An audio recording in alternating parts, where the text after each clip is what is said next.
Julius Erving was the embodiment of grace and skill, reimagining the dunk as an art form. His career in the ABA created the myth of Dr. J, and when he joined the Philadelphia 76ers, he won MVP honors in 1981 and a championship in '83. Dr. J was the man. You know, he was the guy we all tried to emulate, we all wanted to be like. We all first started with the big fro. We wanted Dr. J's big fro, and then, you know, we wanted to try to soar through the air like the doctor with the one hand dunking. And then also too, the sneakers. Converse had the Dr. J sneakers. And so every kid wanted those Dr. J sneakers.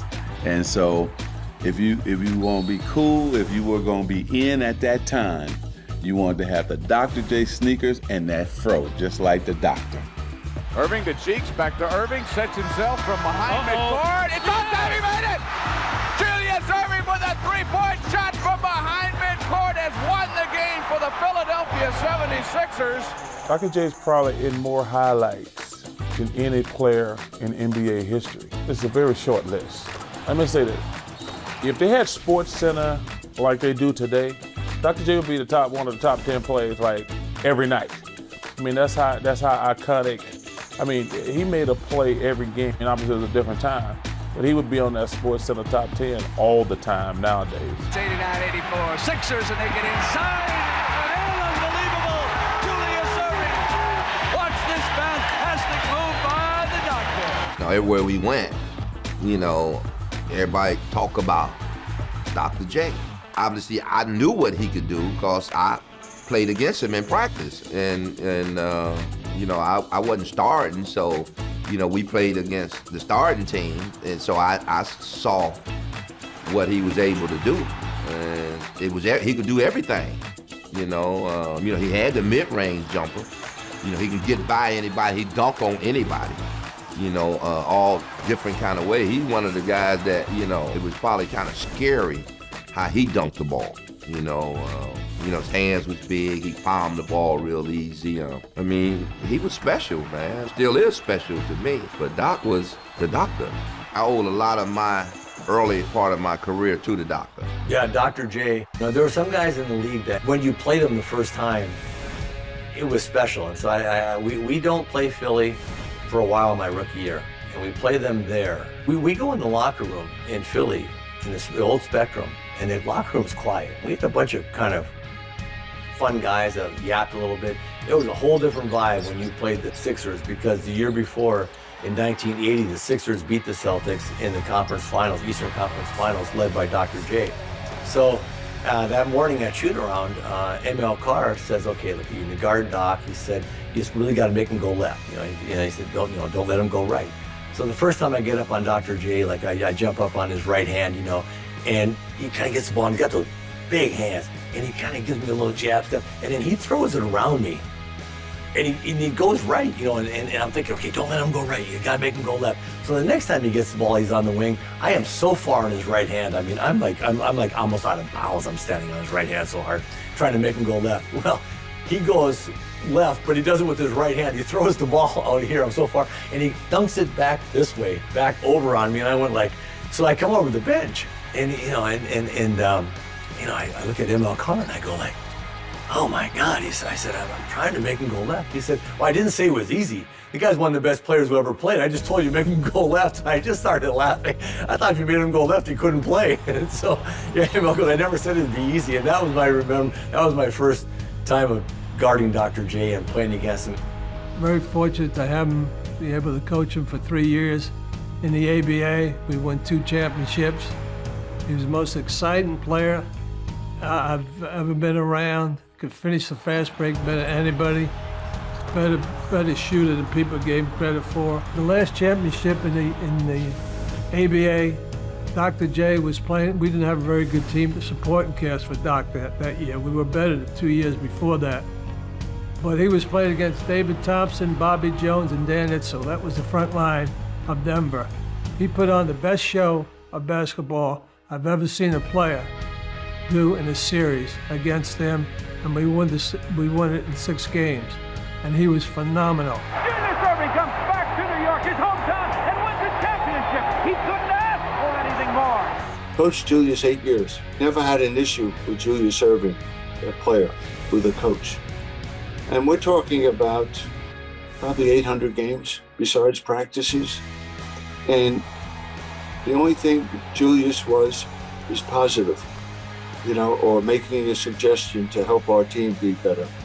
And one of the things Julius would do is he would always embrace the rookies, that maybe weren't sure if they were making the team.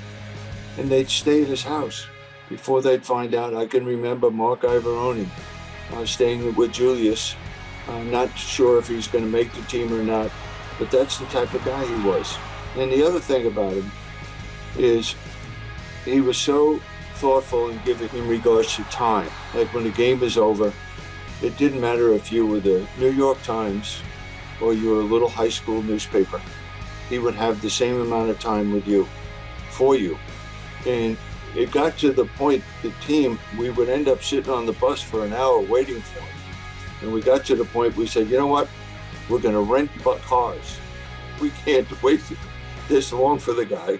Let's just give him a car keys and he can get back there when he feels like it. Smitty, Dr. J was the originator of the exciting dunk. And really, I don't know where we'd be today if it wasn't for him. You said it best, Jared. I mean, he is the one that put the marketing and branding and dunking. And then obviously the flair and fashion and the coolness in the game. Obviously played 5 years in the ABA, led the ABA 4 out of the 5 seasons in scoring, then was drafted or acquired by the Philadelphia 76ers, led them to 4 straight finals, winning 1 with them. He's still iconic. He's my neighbor here in Atlanta, so I get a chance to see him even being cool, walking around Whole Foods. That's Dr. J, and I think he was one of those guys that he was everybody's hero. Everybody wanted to dress, walk, and dunk like Dr. J. Yeah, we talk so much about he is cool personified. He taught everybody what they wanted to do in terms of dunking, but he was also a really good offensive player, and I think that gets lost a little bit. It does, and I think everybody just remembers those dunks because they were so iconic, and obviously he was the first guy I said when he started saying, put somebody on the poster, right. Put Bill Walton on the poster, Michael Cooper on the poster. But when you start to just break down Dr. J's game defensively, offensively, he did so much more than just dunk the basketball. Him dunking from the foul line, seeing him fly through the air. The first time I ever saw him do it actually was at a basketball camp. It was at Magic Johnson's basketball camp in Lansing. And this is my first year in the league. I hadn't really got into the NBA yet, and we were barnstorming in the summer.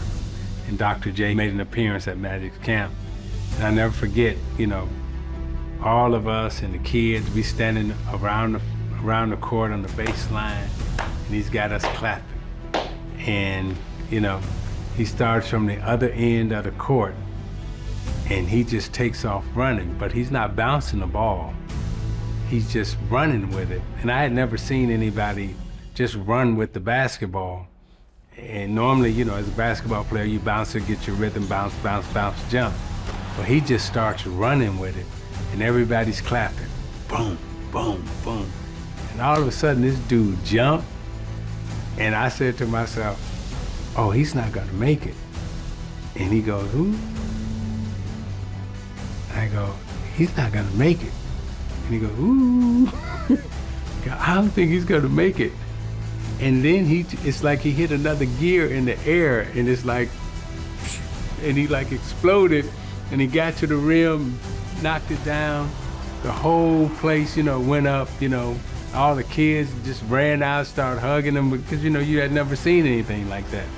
Here's the most interesting part that I remember about that. We were outside. That didn't happen indoor, a nice, fancy place. It was outside on the concrete, and he did that. That's how given he was as an athlete and as a player, that he didn't have to be like in, these plush surroundings to do it. He was doing it for the kids anywhere.